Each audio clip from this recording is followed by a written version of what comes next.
première colonne. וזאת הקדושה הגבוהה בחינת מאמר סתום שהם מקבלים חיות משם.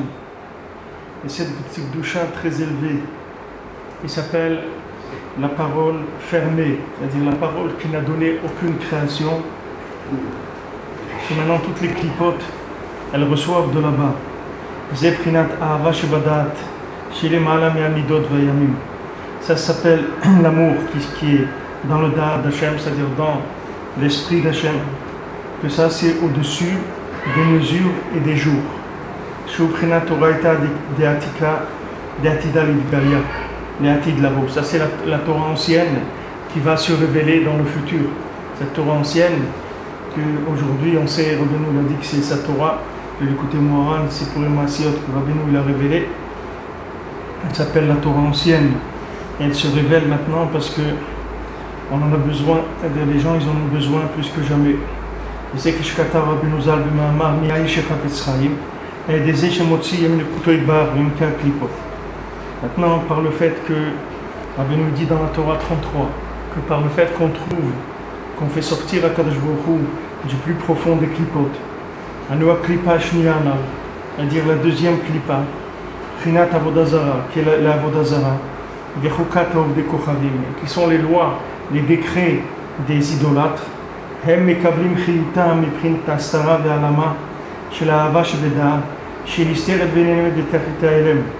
Alors eux, ils reçoivent leur vitalité de façon très cachée, de l'amour d'Hachem qui est très très caché. Betachlit ha'elem, c'est très très caché. Donc vous voyez de là déjà que chez Hachem il n'y a aucune rigueur, puisque l'endroit qui est le plus bas, c'est-à-dire l'endroit où c'est de la Vodazara Mamash, alors Hachem il amène une lumière là-bas plus grande que la lumière habituelle des gens qui font Avodat Hachem. Les gens qui font Avodat Hachem, ils ont une lumière normale de Havash et Beyamim, l'amour qui est dans les midot, c'est-à-dire le comportement, il leur fait un fait valoir, c'est-à-dire un faire valoir qu'ils ont le droit de profiter de la lumière de la Torah. Mais ces gens-là qui sont très très loin, ils sont dans les clipotes, ils font Avodah Zara, c'est des idolâtres. Alors Hachem là-bas, il fait descendre de la lumière encore plus grande que... C'est pour ça qu'on voit par exemple Yitro, quand il est venu, comme je vous dis, c'est écrit dans les Meraglim que Yitro, si Yitro il était venu avec eux, parce que Moshe Rabbeinu lui a dit viens avec nous. Il a dit à Yitro, accompagne-nous, viens avec nous. Mais Yitro, il n'a pas voulu. Alors, les Mefarshim, il dit, si Yitro, il avait accepté de monter en Eretz Israël avec Moshe Rabbeinu, il n'y aurait jamais eu la faute des Meraglim. Les explorateurs ils ne se seraient pas trompés. Parce que tous les Inyam qui sont trompés, c'est parce que eux, la lumière qu'ils utilisaient par rapport à l'endroit où vous allez aller, elle était trop faible. C'est valable pour chacun. Il y a des gens, pour s'installer, s'il veut s'installer à Dijon, ou il veut s'installer à Newton, ou quelque chose comme ça, il va aller, il va chercher un travail, etc. Mais quand il va s'installer en Eretz Israël, c'est beaucoup plus difficile. Pourquoi ? Parce que comme c'est des endroits où la lumière elle est très très forte, donc ça donne automatiquement des comportements qui sont aussi en rapport avec ça. C'est-à-dire ça donne des choses qui sont difficiles à gérer parce que la lumière est très grande. Le principe de tout ce qu'on a vu là depuis quelques jours, c'est que plus il y a des vêtements, c'est-à-dire plus il y a des choses qui cachent la lumière, et plus la lumière qui est là-bas elle est grande. Plus l'endroit il est transparent, moins la lumière est grande. Plus la lumière est grande, plus l'endroit est caché et loin, c'est-à-dire que c'est mamash un endroit d'idolâtrie, là-bas la lumière d'Hachem elle est très grande, mais elle est très cachée. C'est-à-dire il faut la chercher. Il faut la chercher. Il faut dire Hachem tout le temps, je sais que tu es là, je sais que tu te trouves là, je sais que dans ma parnassa, ou dans ma santé, dans ça, je sais que tu es avec moi, je sais que tu es là, je ne vais pas lâcher. Mais seulement c'est plus dur de le trouver parce qu'on est monté à un niveau supérieur. Donc il y a des vêtements qui viennent et qui cachent, qui cachent beaucoup plus la lumière. Alors au lieu que ça devienne un endroit élevé, les maasé, dans le vécu c'est un endroit dur à vivre. Mais c'est dur à vivre, mais la lumière elle est beaucoup plus élevée que n'importe où ailleurs. Et de là-bas ils reçoivent leur vitalité. Donc maintenant le tzaddik que lui il lutte contre la tendance, c'est-à-dire il ne se laisse pas attraper par tout ce qui est tendancieux, tout ce qui est à la mode, tout ce qui est émotionnel, tout ce qui est compréhension, tout ça il ne regarde pas tout ça. Lui il va d'après la parole d'Hachem comme elle est, pas comme elle est mâchée par les gens et travaillée par les gens. Shemistakel baklipa d'Avodah Zara zo. Quand ce tzaddik-là, il regarde cette klipa, il observe cette klipa, cette Avodah Zara, c'est-à-dire cette idolâtrie. Azay umasig aledeze daika ora hava shebeda. Dafka le tzaddik, grâce à ces endroits-là, à ces gens-là, le tzaddik qui monte et il arrive à voir la lumière que eux ils ont avec eux, que eux-mêmes ils la voient pas, parce qu'ils viennent d'endroits tellement loin, tellement éloignés qu'ils n'ont pas du tout conscience qu'il y a de la lumière d'Hachem. Mais comme lui, le tzaddik, lui, il voit pas du tout tous les vêtements, il voit directement la lumière. Donc lui, il voit cette lumière-là d'Ahava Shebedat, c'est une lumière très élevée. Qu'il galé à Or Haganuz Hazeh, parce que chez lui se révèle cette lumière cachée. Chez Misham Hem Mekablim Chiyut Megodel Astara, que là-bas ils reçoivent de la vitalité, tellement la lumière elle est cachée, et de là-bas ils reçoivent toutes les clipotes, la vitalité. Le tzaddik chez Zochel Avin et Zo. Et maintenant le tzaddik qui a le mérite de comprendre ça. Azan Idgalelo Astara Ve'a Alama. Alors chez lui se révèlent des choses qui étaient cachées. Veroé ou Masig Alidezedai Kaor Haganuz.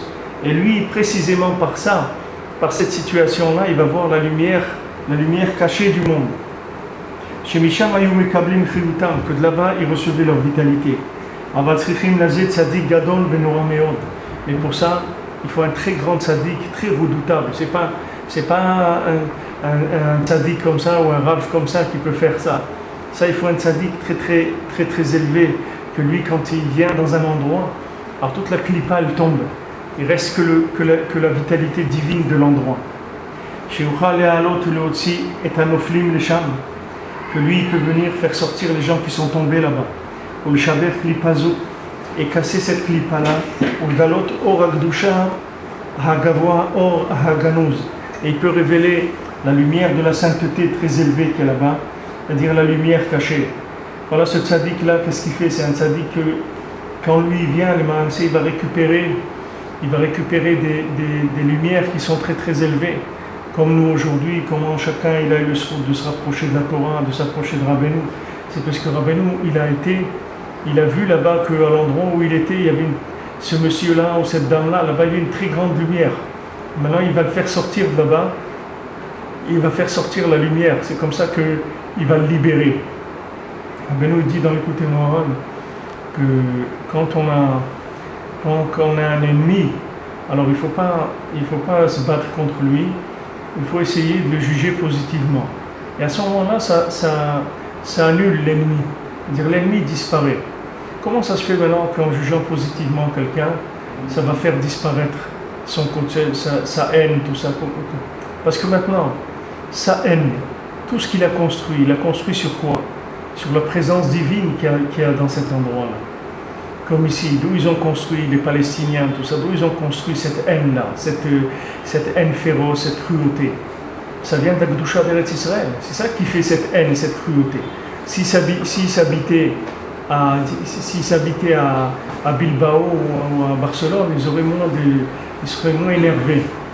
Ils seraient beaucoup moins énervés. Pourquoi ici ils sont très énervés?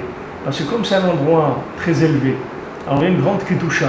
Alors ça donne une opposition très grande. Maintenant, quand vous jugez ça positivement, vous trouvez une façon positive de voir la chose. Vous dire voilà, c'est des gens qui leur ont monté la tête, ou c'est parce qu'ils ont faim, ils ont essayé de trouver des combines pour manger, c'est n'importe quoi. Vous essayez de juger positivement. Qu'est-ce que vous faites? Vous récupérez le bien qui est là-bas, sur lequel eux, ils sont en train de se nourrir du bien, de ce bien-là. Et du moment où vous récupérez le bien, ça y est, il tombe. Puisqu'ils vivent qu'avec le bien qui est là-bas. Du moment où vous avez jugé positivement, le bien qui était sous leur domination, il se libère. Puisqu'il dit, voilà, je suis bien, regarde. Un tel, il m'a reconnu, il sait que je suis bien. Donc ce bien-là, il se libère. Et quand le bien il se libère, ils n'ont plus de quoi s'alimenter, donc ils tombent. Donc c'est une clé que Rabbeinu donne.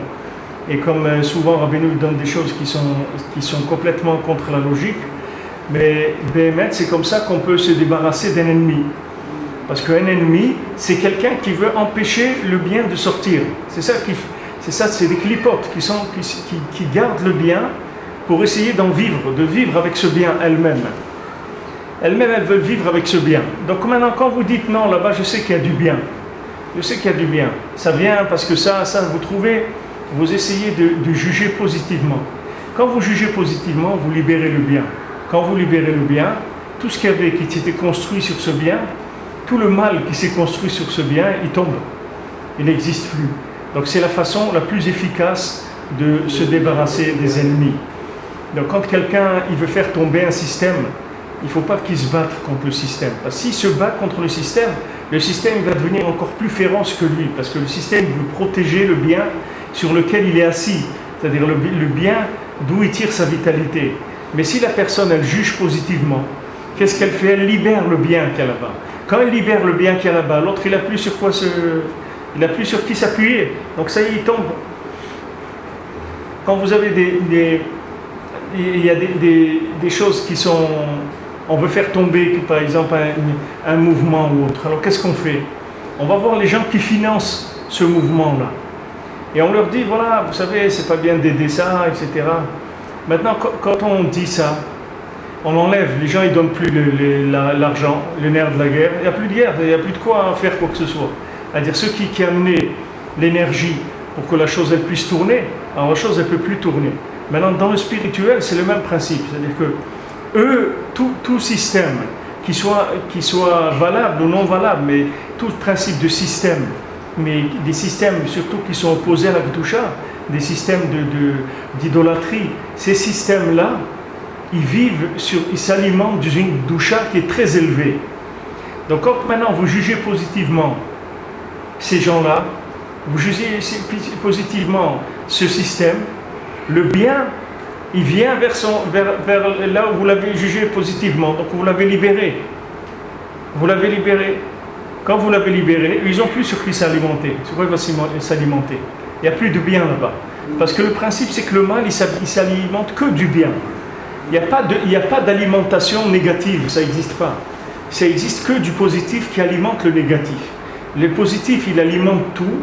Maintenant, quand le niveau de comportement est assez digne, assez élevé, à ce moment-là, la lumière, elle est palpable. Quand maintenant le comportement il est plus digne et il est très bas, alors la lumière qui est là-bas, elle est plus palpable parce qu'elle est tellement élevée qu'on ne peut pas l'atteindre du tout. Mais maintenant, quand vous jugez ça positivement, c'est-à-dire quand vous voyez le bien qu'il y a là-bas, ce bien, il reconnaît sa racine et il revient. Il y avait un Breslever qui était un monsieur, un philosophe comme ça, et un homme qui lisait toutes sortes il s'était éloigné de la Torah et c'était pas un Breslever quand il s'est éloigné, après il est devenu Breslever. Mais quand il lisait tous les livres d'hérésie qu'il peut y avoir, d'idolâtrie, de trucs, tout, il lisait tout ça. Maintenant, il vient chez un bouquiniste et il voit l'écouter Moharan. Alors il prend l'écouter Moharan. Maintenant, le bouquiniste, lui, il le voit prendre l'écouter Moharan. Il lui dit, il ne faut pas lire ça, c'est pas bien. Il dit, ah bon, c'est pas bien? Non, c'est pas bien du tout, il ne faut pas lire ce livre. Parce que lui, c'est un opposant à Breslev, le vendeur de livres. Alors il lui a dit, je te promets, c'est pas bien. Alors il dit, donne-le-moi, moi je cherche un truc pas bien. C'est ça que je cherche. Et de ça, il a fait tchouva. Et de ça, il est devenu un Breslever. Vous voyez? C'est-à-dire que maintenant, quand on met trop de pression, qu'est-ce qui se passe? C'est que c'est le bien qui sort. C'est pas le mal. C'est le bien. Tant que la personne, vous lui garantissez un peu de sécurité, un peu de tranquillité, un peu de truc, bon, ça va à peu près. Mais quand vous mettez trop de pression, vous mettez trop vous accélérez trop les choses, vous serrez trop, alors ça craque. La personne, elle va arriver au bien grâce à ça. Alors ce principe comme je vous ai dit hier, de souffrance, des fois de difficultés par lesquelles on passe, que ce soit des difficultés physiques ou autres, de la souffrance par laquelle on passe, il faut savoir que cette souffrance, c'est l'effet que pour nous débarrasser des enveloppes négatives qui se sont mises sur le bien qui est en nous. Et maintenant, ces moments difficiles, ils vont nous permettre d'aller chercher plus profondément, de nous débarrasser de toute la folie et de la bêtise. Parce que quand quelqu'un, c'est écrit, quand quelqu'un il est malade, toutes les plaisirs de ce monde, il l'intéresse pas. Il lui dit, tu veux manger, etc., il n'a pas envie de manger. Pourquoi il n'a pas envie de manger? Parce que l'appétit, c'est déjà un niveau de fonctionnement de l'imagination pour avoir de l'appétit. Mais quelqu'un qui a l'imaginaire, qui est cassé par la situation dans laquelle il n'a pas envie de manger du tout. Il n'a pas envie de manger. Pourquoi maintenant? Il est en train de chercher, c'est autre chose qu'il est en train de chercher. Ça y est, maintenant, la plupart du temps, il est avec les plaisirs de ce monde, les rigolades, la musique, les théâtres, tout ce qu'on veut. Ok, mais maintenant, comme on dit, il passe aux choses sérieuses et c'est fini toutes ces choses-là. Maintenant, il a besoin d'une véritable solution. Cette véritable solution se trouve en profondeur. Pour aller dans cette profondeur-là et voir l'évidence d'Hachem, il faut se débarrasser de toutes les barrières qui sont... C'est pour ça que Hachem, c'est tous les gens, vous voyez, tous ceux qu'on est. Il y a des gens, ils ont fait tchouva à l'âge de 15 ans, d'autres à 20 ans, d'autres à 40, d'autres à 60, d'autres à 80. Pourquoi c'est comme ça? Pourquoi quelqu'un, il fait pas de tchouva? Pourtant, le mouvement de tchouva, il a commencé dans les années 60 et c'est un mouvement, c'est un shefa qui est descendu dans le monde, c'est une très grande lumière. Pourquoi il y a des gens qui ont fait tchouva à un âge et les autres à un autre âge, etc. Tout dépend de la personne, combien elle avait des vêtements négatifs. C'est le temps qu'il a fallu pour qu'elle enlève tous ces vêtements-là. Alors il y a des gens que ça a été rapide, ils ont tout jeté en quelques jours, donc ils sont engagés très jeunes. Et il y a des gens, il leur a fallu plus de temps. Il y a des gens qui leur font toute la vie, jusqu'au moment de leur mort, c'est là où ils font tchouva. Et c'est une tchouva. Même quelqu'un qui fait une tchouva avant de mourir, ça s'appelle qu'il a fait tchouva. C'est pas une tchouva, c'est un degré. Je crois qu'il y a 7 degrés de tchouva. Ça, c'est un degré de la tchouva. Quand quelqu'un, le plus grand, c'est quand quelqu'un il est jeune et qu'il est bouillonnant et tout, et qu'il fait tchouva. Parce que ça veut dire qu'il a vu une vraiment très très grande lumière. Pour que quelqu'un il laisse ce monde-là, il laisse la drogue, il laisse les trucs, il laisse le rock'n'roll, il laisse les restaurants au bord de la mer, les gnanim, tout ça, il laisse tout ça, il laisse l'argent, ça veut dire qu'il a vu une très grande lumière. Parce que sinon quelqu'un ne va pas laisser tout ça. Pourquoi il va laisser tout ça? Les gens, il va dire, on peut s'arranger, il y a des restaurants cachers à Antibes et à Jean-Lépin, il y a des restaurants cachers, on peut y aller, etc. Et après, les gens, ils trouvent des combines dans tout. Mais quelqu'un que Béhémet, il a vu cette lumière-là, la lumière de la fin des temps, cette lumière qui est de la fin des temps, et qu'en même temps, c'est l'origine de toute la lumière du monde.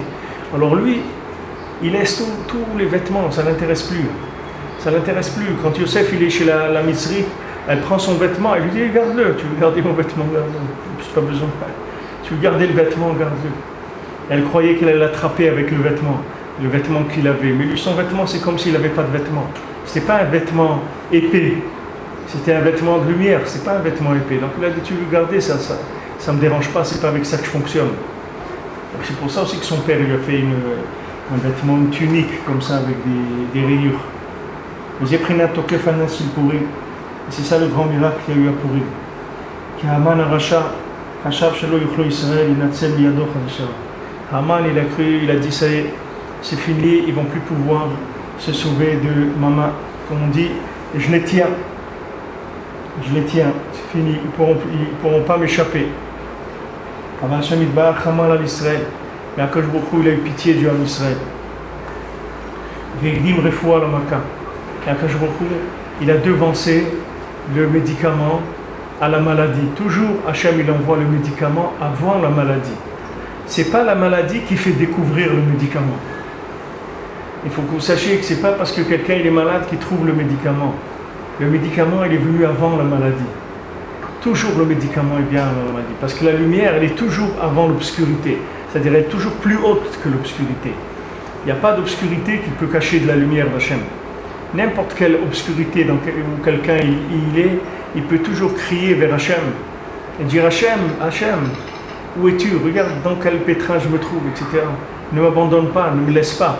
Mais toujours, même s'il ne voit rien, il n'a aucune idée comment sa Yeshua elle va venir, comment il va être délivré. Le hikar, c'est qu'il sache qu'en lui, il a une certitude totale qu'il y a une présence d'Hachem et que cette présence d'Hachem, elle est très élevée, vu les difficultés dans lesquelles il se trouve. Parce que dans cette génération, qu'est-ce qu'il a envoyé à Kadosh Baruch Hu? Il a envoyé Mordechai le Yehudi, Mordechai le Juif. Et la grandeur de Mordechai, elle est écrite dans les Sfarim de Kabbalah, comment c'était un homme très très grand. Shaya Or Gadol Benora Meod. C'était une lumière très grande et très redoutable, ce tzaddik Mordechai. Veu Beprinat Ahava Shebedat. Et lui, il était dans le principe d'Ahava Shebedat. C'est-à-dire, lui, il fonctionnait avec cet amour-là d'Hachem qui avait en vent la création. C'était pas un amour qui dépendait de la création.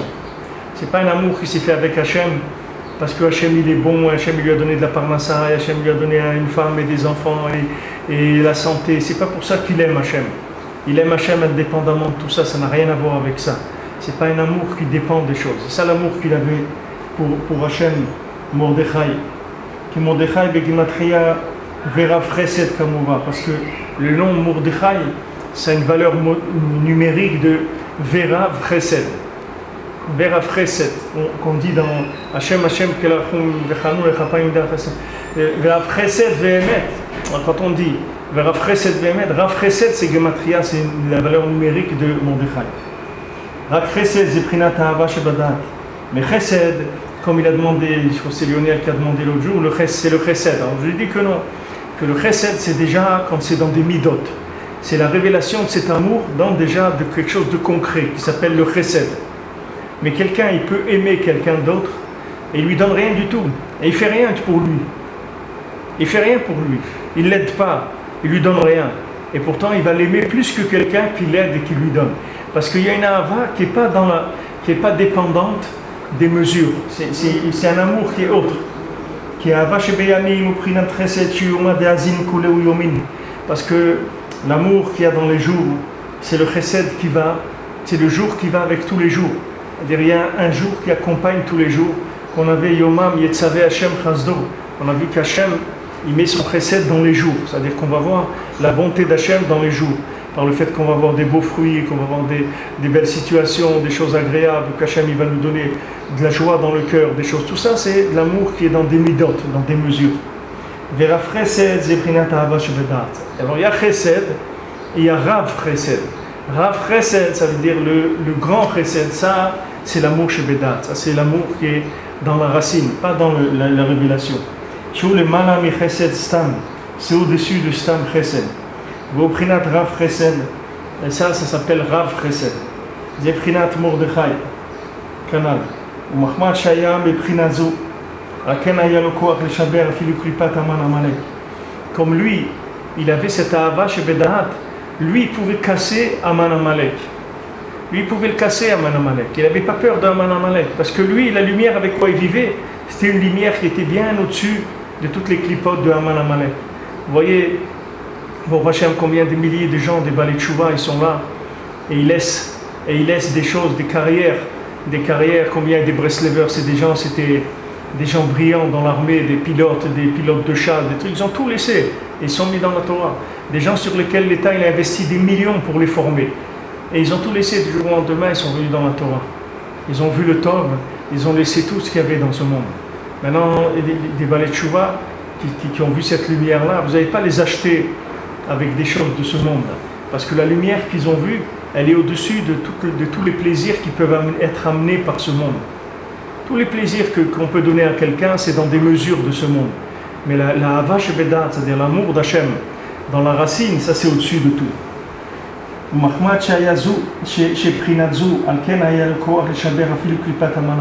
lui pouvait casser même Aman Amalek. Parce qu'Aman Amalek c'est quoi? C'est une clipa très élevée.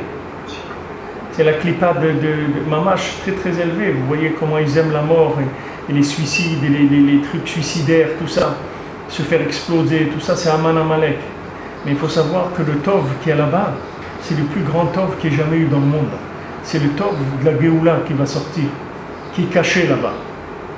Parce que ça n'a jamais existé. Il y a eu un peu des kamikazes, mais des gens comme ça, qui sont prêts à se faire sauter pour n'importe quoi. Alors ça n'a jamais existé. Vous voyez que ça sort des mesures. Mais les gens, ils ne comprennent pas ces attitudes-là. Le fait que les gens ne comprennent pas ces attitudes, ça veut dire que la lumière qu'ils essayent de cacher sur Aman Amalek, c'est la plus grande lumière qu'il y ait jamais eu dans le monde. Et eux, pour l'instant, ils essayent de la cacher. Mais elle va sortir. C'est une question de temps. Au contraire, c'est une question de bon sens. C'est-à-dire, même quand quelqu'un il voit qu'il est attaqué par des choses terribles, il doit dire merci Amalek. Il dit au contraire, si tu m'attaques, ça veut dire que tu me renseignes que j'ai un bien extraordinaire, parce que toi tu n'attaques pas les gens qui sont simples. Toi tu attaques les riches, les gens qui ont beaucoup de spiritualité. Donc je te remercie que tu m'attaques, parce que ça valorise énormément mon capital en bourse. C'est-à-dire, moi je suis conscient maintenant que ma neshama elle est très très grande, parce que tu ne me laisses pas de répit, tu m'attaques sans arrêt. Ça veut dire que tu me laisses pas sortir, tu ne veux pas que je sorte, mais tu vas voir, je vais sortir. Tu ne me laisses pas, tu m'attaques de là, tu essaies de trouver des ennemis là-bas, des gens, de faire de la propagande, des ignanim, essayer de m'étouffer. Mais ça ne sert à rien. Tu vas voir que le bien, il va sortir, ce bien-là, il va être au-dessus de tout ce qu'il y a dans l'humanité, quand ce bien, il va sortir. On y va doucement, mais sûrement. C'est sûr qu'on y va. C'est la deuxième clipa dans laquelle il n'y a rien de bien. C'est-à-dire quand vous voyez Amalek, vous ne voyez rien de bien. Parce que lui, Mordechai, il savait que même Amalek, que même Achashverosh, il recevait Haman, il recevait sa vitalité d'Akadosh Baruch Hu. Et Prinat Mamar Satoum, il savait qu'il recevait de là-bas de cette parole cachée de Bereshit. Prinat Ahava Shebadat, que l'amour qui est dans le Dat. Qui Mordechai Yaya Nechaz Misham. Parce que Mordechai, sa racine, elle était là-bas. C'est pour ça qu'il avait cette compréhension-là. C'est-à-dire il a compris que c'était possible de s'en sortir.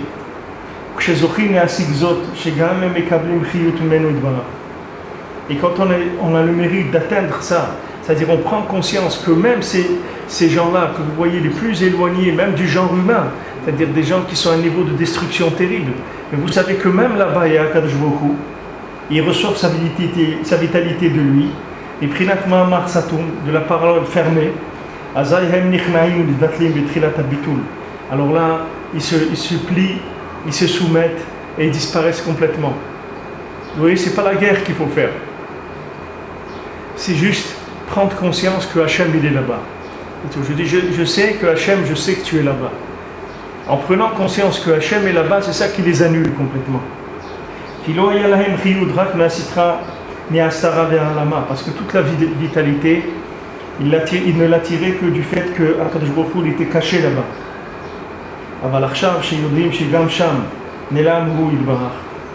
Mais maintenant qu'ils savent que même là-bas, Akadosh Baruch Hu est caché, alors à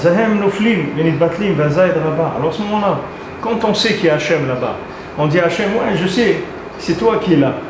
Même qu'apparemment c'est horrible et tout, c'est monstrueux, mais je sais que c'est toi qui es là. Derrière ça, je suis sûr que c'est toi qui te trouves là. Ça va faire monter dans l'endroit le plus élevé, des endroits du plus bas, ça va faire monter à l'endroit le plus élevé. Parce que maintenant, on ne s'alimente plus de l'amour qui est dans les midot. Maintenant, on s'alimente de l'amour qui est dans la racine, même de l'âme, dans Hachem. C'est plus maintenant un amour fonctionnel de ce monde. C'est un amour qui vient du fait que j'ai été créé par Hachem et que j'ai une âme qui est une partie infinie. Maintenant c'est fini, les jeux, les cartes, c'est pas les mêmes. La donne, c'est plus la même du tout. Quand vous croyez que vous êtes dans des mesures, que vous êtes dans un monde où vous devez vous battre et que maintenant le bien et le mal ils sont équilibrés, et quand vous avez trouvé le bien, alors vous avez gagné, et quand vous êtes dans le mal, vous avez perdu, alors tout ça, vous êtes dans la logique de ce monde. Et de là, vous pourrez pas, c'est pas ça qui va mettre la Géoula. La Géoula, elle va venir que les gens ils vont dans les endroits les plus bas, ils vont chercher Hachem là-bas, et des endroits les plus bas, ils vont monter dans les endroits les plus hauts. C'est-à-dire qu'ils vont révéler une présence d'Hachem dans ce monde comme il n'y a jamais eu. C'est-à-dire qu'ils vont faire descendre de l'infini comme il n'y a jamais eu dans le monde. C'est la lumière cachée. C'est ça la grandeur de Purim.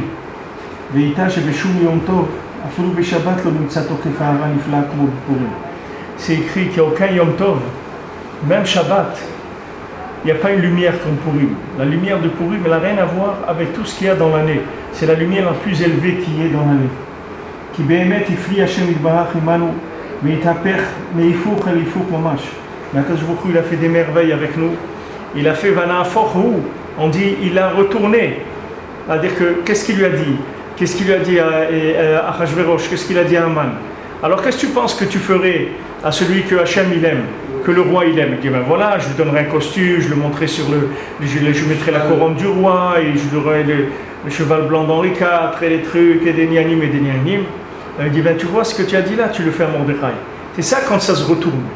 C'est-à-dire que maintenant la situation elle a l'air tellement perdue, et de là ça va se retourner et monter dans les niveaux les plus élevés.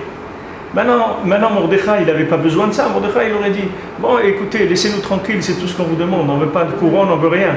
Non, c'est pas ça. Maintenant tu vas monter dans la couronne, c'est dans le Keter, dans la lumière la plus élevée qui existe.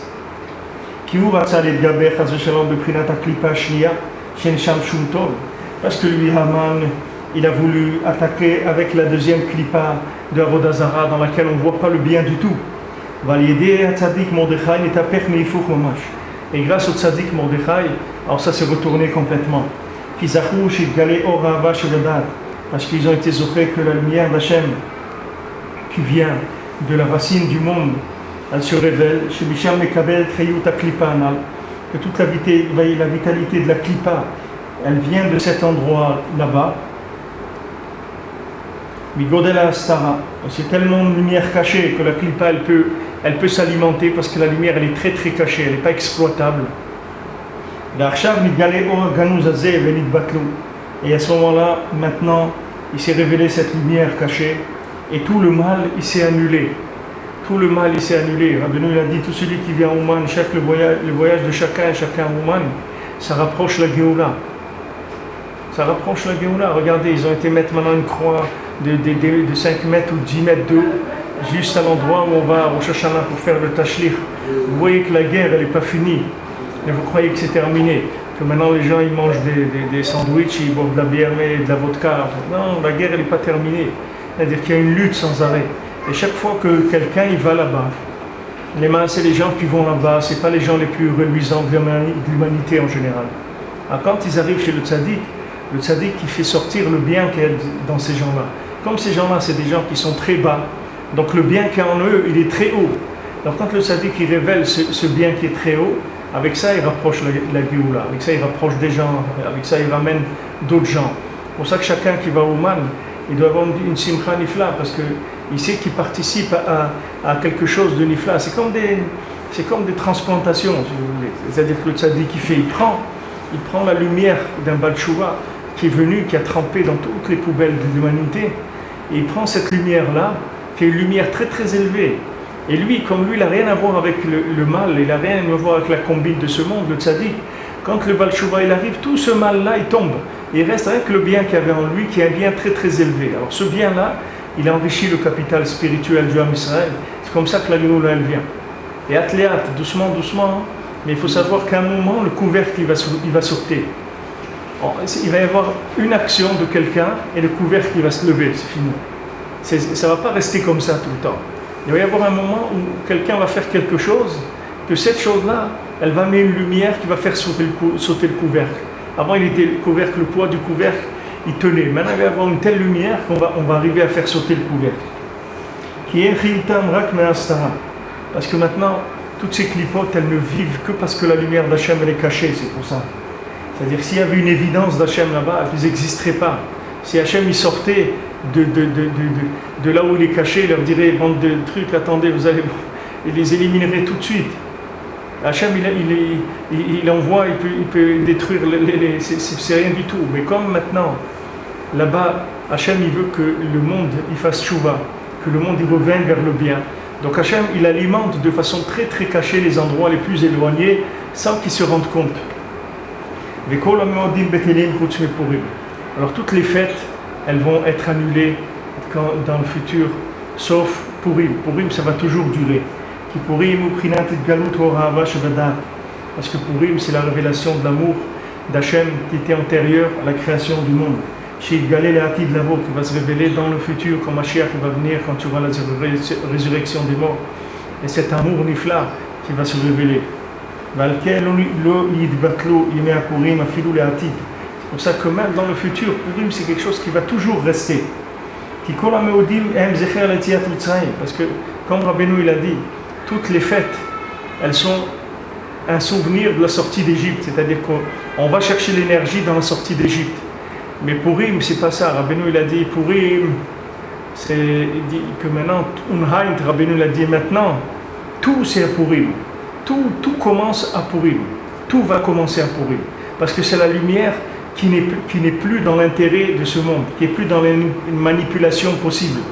C'est une lumière qui arrache toute l'obscurité qu'il peut y avoir dans quelqu'un. Qu'est-ce que c'est la sortie d'Égypte? Ils sont sortis sous la main de Paro. Au Paro, Roche le Kola Klipot. Maintenant, Paro, c'est le patron de la Klipa.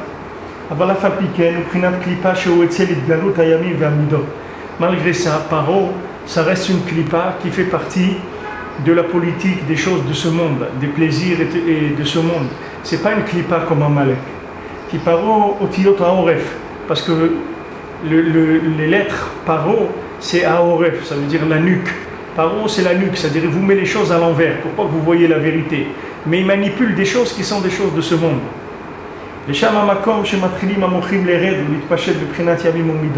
Maintenant, qu'est-ce que c'est la nuque? La nuque, c'est là où l'esprit commence à descendre dans le cœur, c'est-à-dire dans les midot, dans le comportement. C'est là-bas où il y a le passage.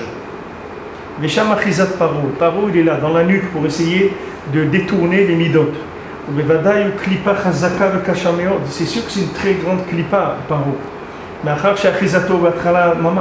il se trouve au début mamash avant qu'on commence à faire quoi que ce soit, il vient piquer déjà avant que l'énergie du cerveau soit descendue dans le comportement pour en faire quelque chose, il prend là-bas. Comme le foie, il prend le manger, avant qu'on l'ait monté au cerveau, il va déjà se servir. Maintenant Paro, il se trouve dans la nuque. Et quand vous avez des oré tchouva, des pensées de vous rapprocher d'Hachem, alors lui, il prend ces choses-là et les détourne. Il se trouve en marche à l'origine du début de la mise en place.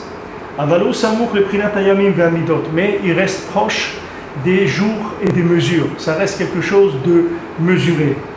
Aval Aman Amalek ou Shoresh Hara Ve'aklipa. Mais Aman Amalek, lui, c'est la racine du mal et de la klipa.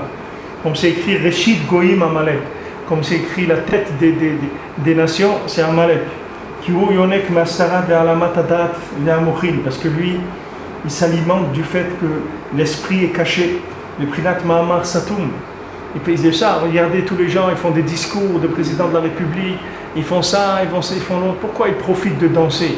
Les chats n'est pas là, les souris dansent, ils dansent parce que c'est une telle clipa que Hachem ne peut pas se révéler, il va les brûler complètement. Donc maintenant, ils profitent de la situation. Il faut savoir que ces clipotes, elles vont tomber que quand on arrivera à l'amour d'Hachem. Ce n'est pas la politique qu'il faut faire, il ne faut pas se battre et faire de la politique. Il faut chercher l'amour d'Akadosh Baruch Hu. Ça fait tomber toutes les clipotes du monde. Tout le mal, il tombe parce qu'il n'a plus où s'alimenter. C'est pour ça que tous les jours de bien, les jours, les Yom Tov, qui sont des jours dans lesquels il y a du bien, qu'Akadosh Baruch Hu nous a fait des miracles dans la sortie d'Égypte, et que les jours mauvais, ils ont éliminé, ils ont révélé les jours de bien. Alken à nous aussi, Yom Tov, donc on fait des jours de Tov, Yom Tov, Pessah, Yom Tov, c'est un jour de bien, on fait du bien. Mais dans le futur, quand l'amour d'Hachem qui va se révéler, c'est plus l'amour qu'il y a dans les mesures de ce monde, il est au-dessus du temps.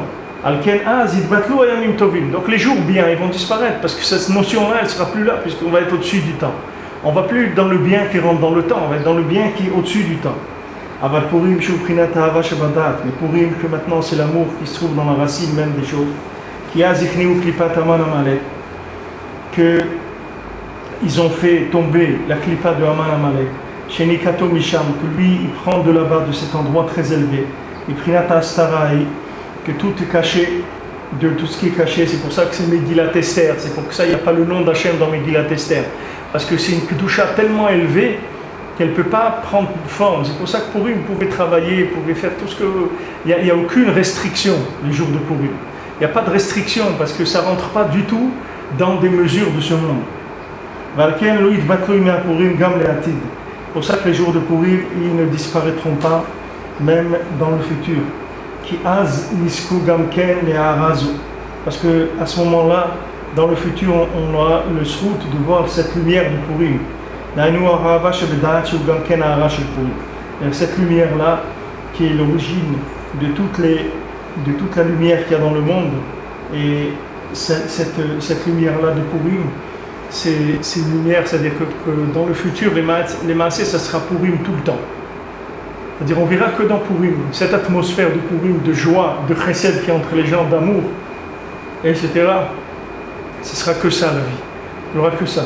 Il n'y aura plus du tout de la moindre chose mal, le moindre petitesse, la moindre mesquinerie, le moindre haine, tout ça, ça n'existera plus. Parce que tout ça, ça vient parce que la lumière, elle n'est pas assez forte. C'est une lumière qui vient dans les jours. Comme il y a des bons jours et des mauvais jours, on travaille avec ça. Mais la lumière de Purim, elle n'a pas de forme. Donc elle va enlever tout le mal qui existe dans le monde, puisque lui, il vient pour cacher la lumière. Mais ça, c'est quand la lumière, elle a une forme. Mais quand la lumière, elle vient de l'infini, la mâche, donc ça y est, il ne peut plus la cacher. Parce qu'au contraire, c'est cette lumière qui va le renverser. Et ce qu'il dit Rabbi Nathan dit dans le côté à la faute que Bémet et le mensonge, il utilise toujours de la vérité. Il n'y a pas un mensonge sans vérité. Les gens ils créent un alibi, tout ça. Il faut que ça tienne la route, l'alibi. Sinon, s'il raconte j'étais sur la Lune, vous ne m'avez pas vu parce que je dormais sur la Lune, bon, on va lui dire allez, viens, tu vas aller en cellule, tu vas être mieux là-bas. Donc, vous voyez que les gens, il faut qu'ils disent la vérité. Maintenant, Rabbi Nathan, il dit plus il y a le mensonge, il est grand, et plus la vérité qu'il utilise, elle est grande. Et à un moment, le mensonge, il va faire un faux geste, il va utiliser une vérité plus grande que lui, et cette vérité, elle va le manger complètement. Elle va le détruire. Puis, ça sera sa fin. C'est ça ce principe-là. C'est-à-dire, Hachem, il augmente la lumière, et le côté négatif, il augmente la singerie, il augmente les bêtises, le mensonge. Et il augmente, mais pour augmenter, il faut qu'il utilise de la vérité, sinon personne ne va y croire.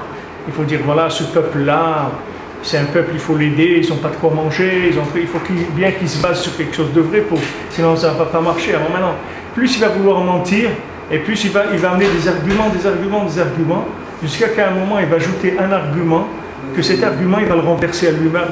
C'est ça qui va faire le dîner de Mashiach, de Hachem. Oui.